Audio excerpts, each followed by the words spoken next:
এই হচ্ছে সুরেন গোলাই। জায়গাটি জলঢাকা নদীর থেকে একটু ওপর দিকে, ঝালংয়ে ঢোকার মুখে একটি জায়গা। এখান থেকে মোটামুটি পুরো ঝালংটাকে বেশ একটা বার্ডস আই ভিউ টাইপের দেখতে পাওয়া যায়। দূরে হাইডেল প্রজেক্ট, জলঢাকা নদী সবই বেশ দেখা যায়। এখানে আমরা লাঞ্চ করার জন্য দাঁড়িয়েছিলাম। তো যেখানে রেস্টুরেন্ট বা ধাবা, তার পাশে থেকেই কিন্তু এই দৃশ্যটি দেখতে পাওয়া যায়। মানে বেশ চমৎকার। অনেকটা দলগাঁও ভিউ পয়েন্ট থেকে যা দেখেছিলাম তার থেকে আরেকটু নিচে নেমে এসে প্রায় একই দৃশ্য একটু ছোট ফ্রেমের মধ্যে দেখতে পাওয়া যাচ্ছে। দূরে যে পাহাড়গুলি জলঢাকা নদীর ওপারে, সবটাই ভুটানের পাহাড়। জলঢাকা নদী হচ্ছে এখানে ভারত আর ভুটানের মধ্যে বর্ডার। এপারে ভারত, ওপারে ভুটান। কোনো সেই রকমভাবে ফিজিক্যাল কোনো বাউন্ডারি নেই।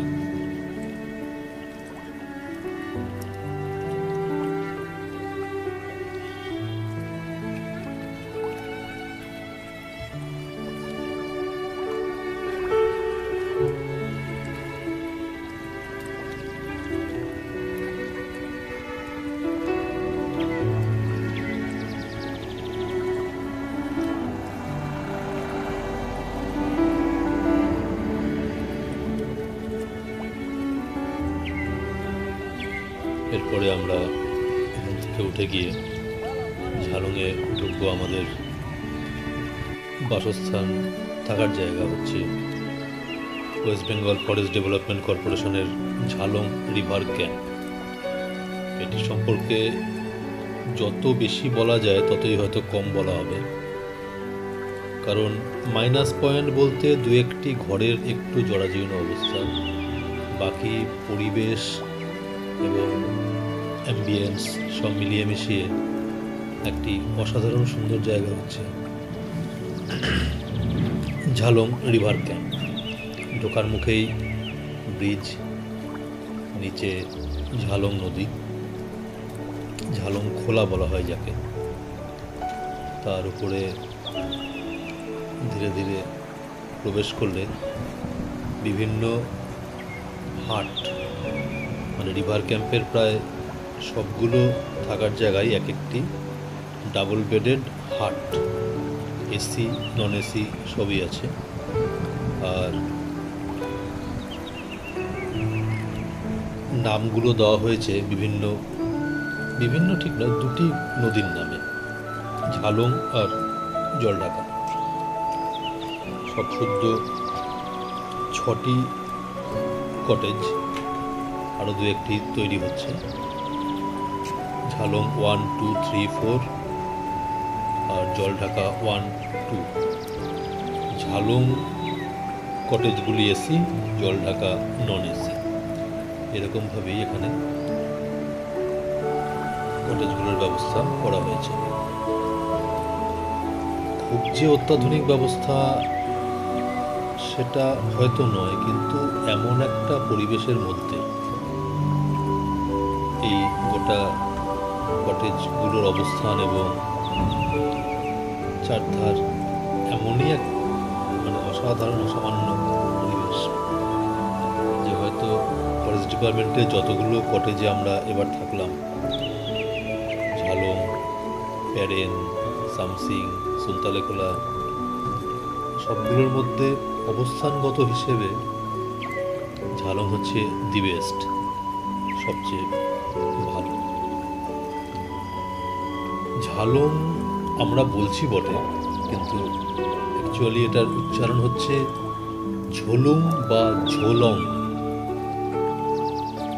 JHOLUNG অথবা JHOLONG। আমরা বরাবর ঝালং বলে এসেছি বলে বলছি, আদারওয়াইজ সঠিক প্রোনাউন্সিয়েশন হচ্ছে ঝোলুং।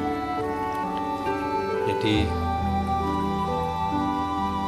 কালিম্পং ডিস্ট্রিক্টের গরুবাথান ব্লকে অবস্থিত, গ্রামই বলা যায়। আর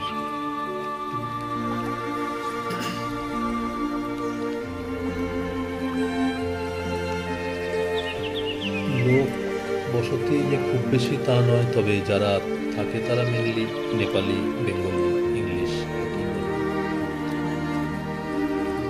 এই হচ্ছে রিভার ক্যাম্পের খাওয়ার জায়গা, রান্নার জায়গা, সব মিলিয়ে মিশে।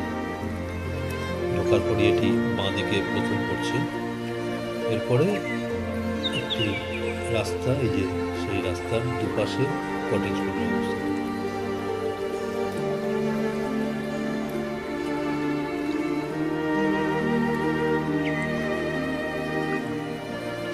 ঝালং শিলিগুড়ি থেকে ৯৯ কিলোমিটার আর জলপাইগুড়ি থেকে ৭৭ কিলোমিটার দূরে। একদমই জঙ্গলের মধ্যেই বলা যায়, পাশে নদী, উল্টো দিকে ভুটানের পাহাড় ব্যাকড্রপে। মানে প্রকৃতি প্রেমিকদের জন্য ঝালং একদম আইডিয়াল জায়গা।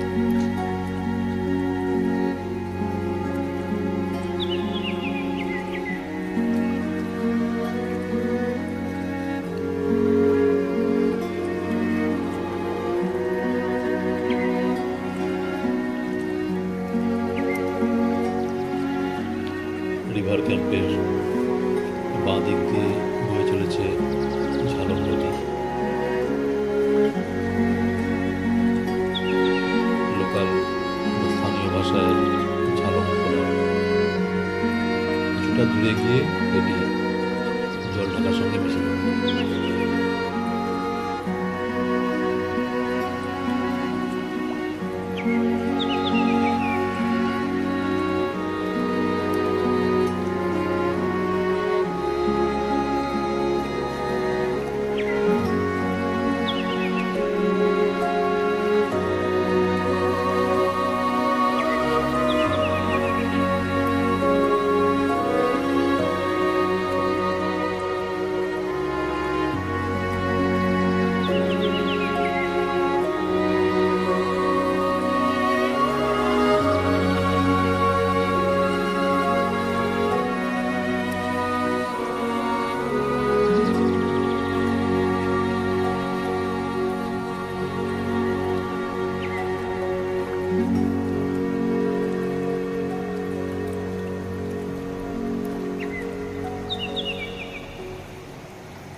জায়গাটির নিস্তব্ধতা সত্যি মন ভরিয়ে দেওয়ার মতো। এই হচ্ছে জলঢাকা 2, মানে আমাদের থাকার নন এসি হাট।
এই জায়গাটায় পাথরের দিয়ে আটকে গিয়ে একটা লেগুনের মতো তৈরি হয়েছে। মানে গরমকালে যারা আসবেন তাদের স্নানের পক্ষে একদম আইডিয়াল।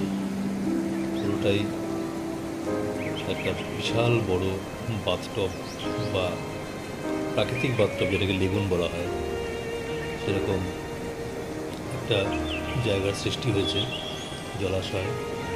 এবং জলের রঙটা এবং ক্ল্যারিটি মানে অসামান্য। আপনারা দেখতেই পাচ্ছেন সরাসরি পাহাড় থেকে নেমে আসা নদী, তার জলের রং এবং ক্রিস্টাল ক্লিয়ারনেস।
একই রকম লেবু আরেকটিও তৈরি হয়েছে। মাঝে মাঝেই এরকম চমৎকার লেগুনের সৃষ্টি হওয়াতে জায়গাটির সৌন্দর্য মাধুর্য আরও বেড়ে গেছে।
এরপরে আমাদের পরবর্তী গন্তব্যস্থান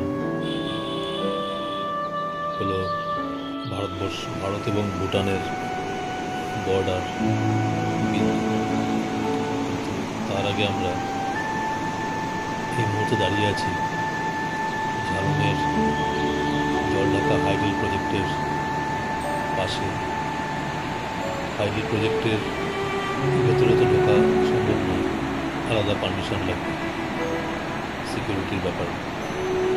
তাই পাশ থেকেই জলঢাকা নদী যেটা হয়ে যাচ্ছে এবং এসেছে সেই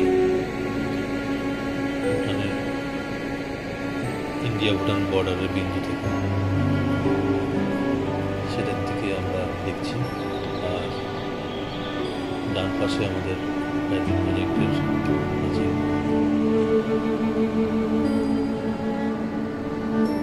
সামনে ফটো তোলার উপরে কিছু বিধিনিষেধ আছে বলে আমাদেরকে পাশে চলে আসতে হচ্ছে। এই সামনে যে পাহাড়, তার উপর থেকে একটা পাইপের মাধ্যমে জলঢাকার জলকে সরাসরি ভেতরে টারবাইনে নিয়ে এসে ফেলে ঘুরিয়ে এখানে পাওয়ার উৎপন্ন করা হচ্ছে, যেমন সমস্ত জলবিদ্যুৎ কেন্দ্রে করা হয়ে থাকে।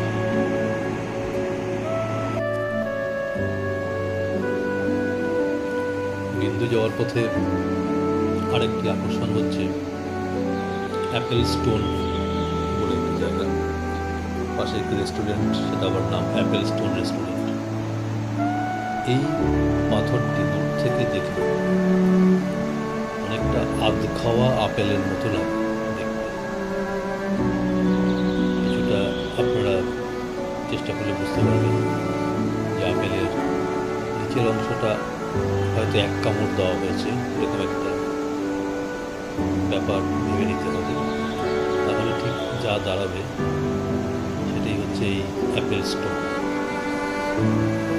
লক্ষ্য করলে বোঝা যাবে এটা আপেলের ওপরের অংশ এবং নিচের দিকে এই জায়গাটায় হয়তো একটা কামড় দেওয়া হয়েছে। এরকমভাবে চিন্তাভাবনা করে এটার নাম অ্যাপেল স্টোন দেওয়া হয়েছে।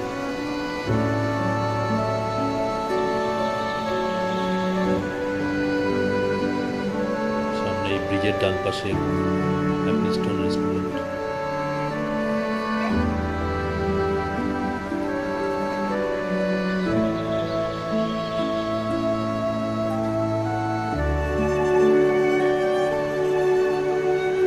এই হচ্ছে আপেল বা অ্যাপেল স্টোন।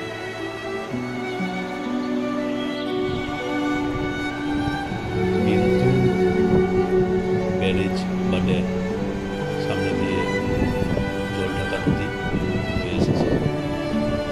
বিন্দু হল কালিম্পং ডিস্ট্রিক্টের অন্তর্গত। এটি কিন্তু ভারতবর্ষের দ্বিতীয় সবচেয়ে পুরনো ড্যাম। এটি একটি রেয়ার ব্যাপার, যেটা আগে জানতাম না, এখানে এসে জানলাম। বিন্দু হচ্ছে জলপাইগুড়ি সিটি থেকে 85 কিলোমিটার দূরে।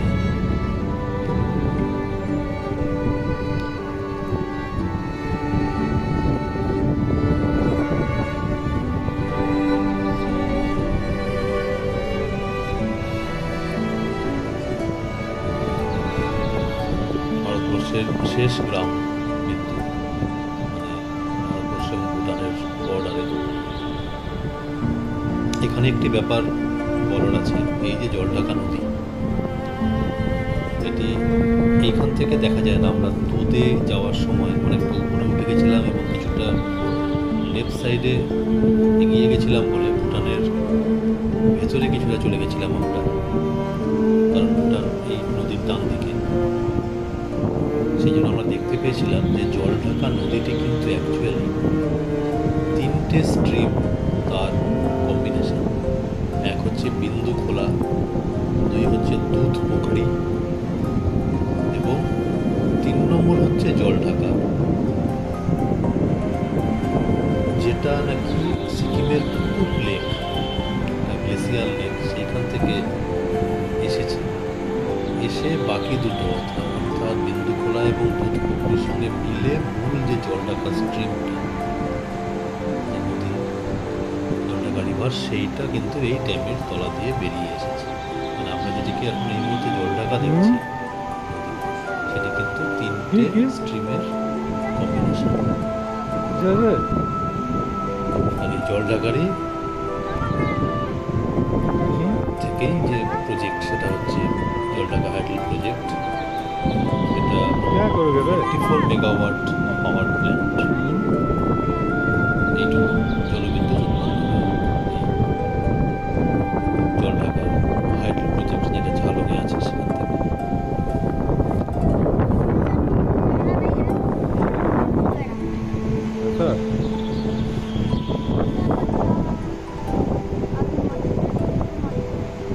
क्यों?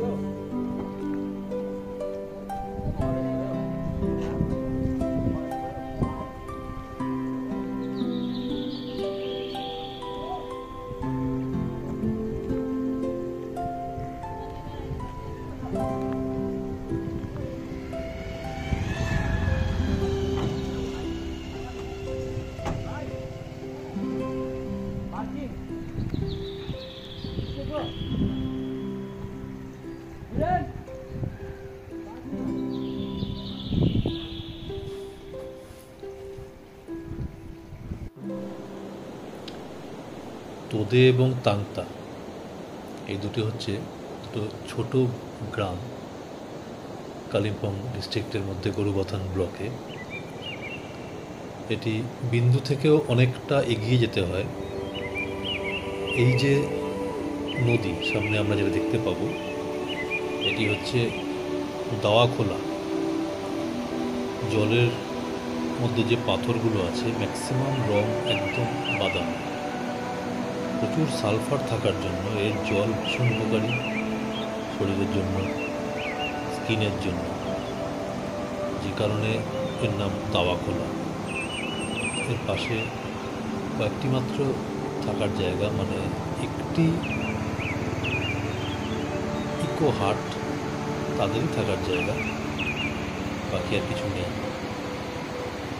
তাংতা মনস্ট্রি আমাদের ডান দিকে যে পাহাড়, তার ভেতর দিয়ে গিয়ে উপর দিয়ে অনেকটা গেলে প্রায় ১,৫০০ ফিট সম্ভবত উচ্চতায় তাংতা মনস্ট্রি। সেখান থেকে আরও বেশ কয়েক ঘন্টা ট্রেক করে রচেলা পাস চলে যাওয়া যায়, যেটা আমরা গতবার গেছিলাম এবং ইনফ্যাক্ট আমাদের তোদে দিয়েই নামার কথা ছিল।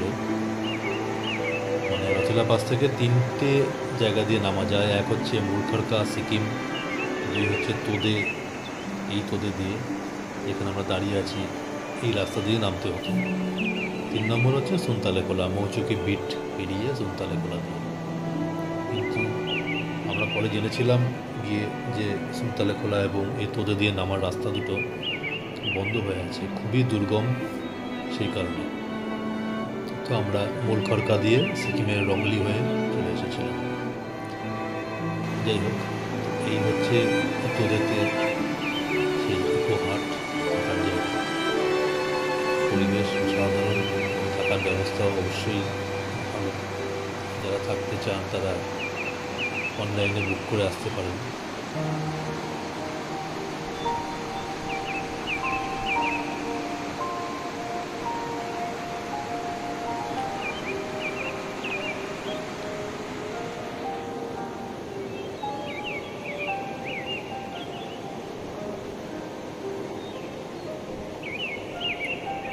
তোদে ভিলেজটি হচ্ছে এর বেশ কিছুটা উপরে। বাঁদিকে যেমন তাংতাও অনেকটা উপরে, এই বাঁদিকের এই পাহাড়ের উপরে। তোদে আবার অপোজিট সাইডে, মাঝখানে দাওয়াখোলা। এই দাওয়াখোলা পেরিয়ে তোদে থেকে তাংতা যাতায়াত করতে হয়। এটি একটি ভ্যালি বললেই ভালো হয়, অপূর্ব সুন্দর জায়গা। এরকম যে কত ছড়িয়ে আছে বিভিন্ন দিকে আমরা জানি না, অসাধারণ জায়গা। আপনারা দেখলে বুঝতে পারছেন।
প্যারেনে আমরা ছিলাম WBFDCর কটেজে। এটি ঠিক তার বাইরের, মেন গেটের বাইরের দৃশ্য আপনারা দেখতে পাচ্ছেন। প্যারেন শিলিগুড়ি থেকে 112 কিলোমিটার আর ঝালং থেকে 5 কিলোমিটার দূরে অবস্থিত। ঝালংয়ের থেকেও প্যারেনে কিন্তু ন্যাচারাল বিউটি আরও অনেক বেশি, কারণ ফরেস্ট অনেকটাই ডেন্স। এবং ঝালংয়ে যেমন রিভার ক্যাম্পের চারপাশে যেরকম জঙ্গল, তার থেকে কিন্তু প্যারেনের WBFDCর বাংলোর বা কটেজের চারপাশে অনেক বেশি জঙ্গল, প্রিস্টাইন গ্রিনারি।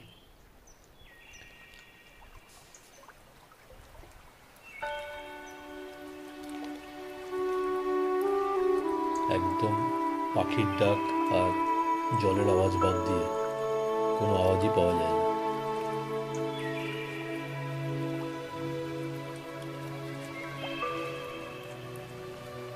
পুরো অঞ্চলটাই নেওড়া ভ্যালির মধ্যে অবস্থিত বলে বিভিন্ন ধরনের ফ্লোরা এবং ফনা দেখতে পাওয়াই যায়। বিখ্যাত রচেলা পাস, সেটিও প্যারিন থেকে যাওয়া যায় আলুবাড়ি এবং লাভা হয়ে। রচেলা পাস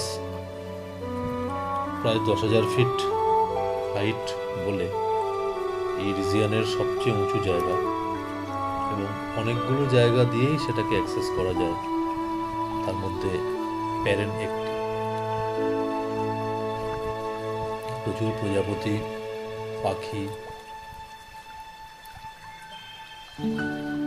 আরও বিভিন্ন কীট পতঙ্গ সব কিছুই প্যারেনে কিন্তু ভীষণভাবে সহজলভ্য।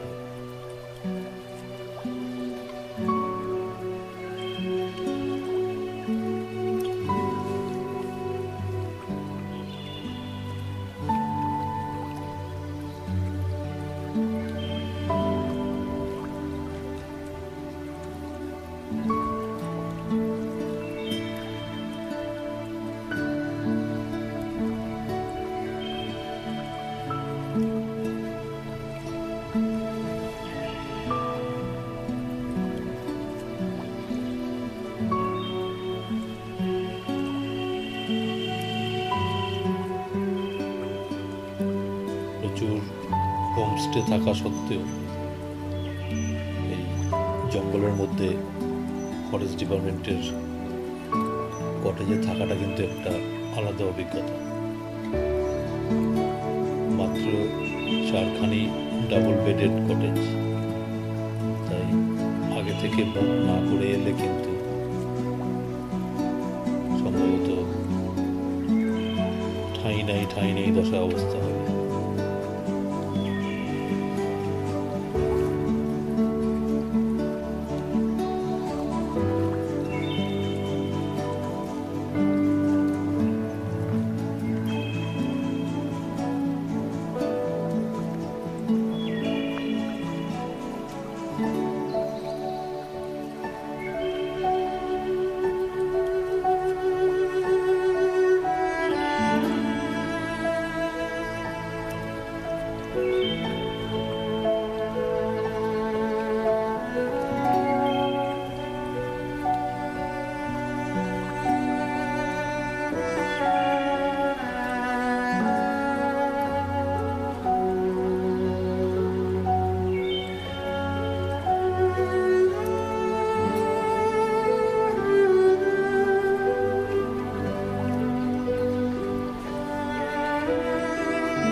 ডিপার্টমেন্টের কটেজের যে এরিয়া, চমৎকার সাজানো গোছানো,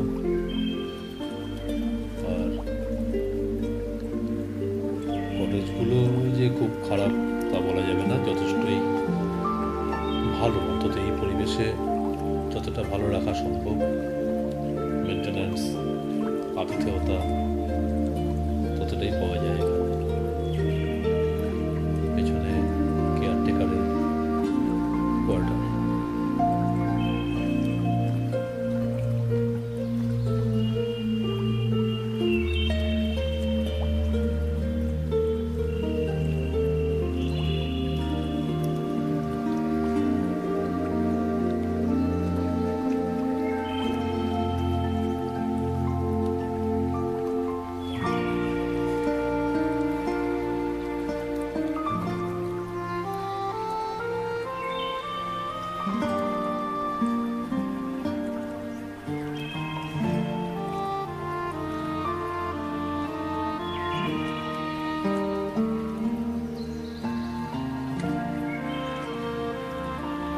যেমন বলেছিলাম তেমন হয়তো আপনারা বুঝতে পারছেন প্যারেনের ফরেস্ট ডিপার্টমেন্টের কটেজগুলো কিন্তু একেবারেই পাহাড়ের ঢালে পুরোপুরি জঙ্গলের মধ্যে অবস্থিত। প্রকৃতি প্রেমী এবং নির্জনতা প্রেমী মানুষের পক্ষে এটি কয়েকদিন কাটানোর জন্য একদম আইডিয়াল জায়গা বলে ধরে নেওয়া যায়।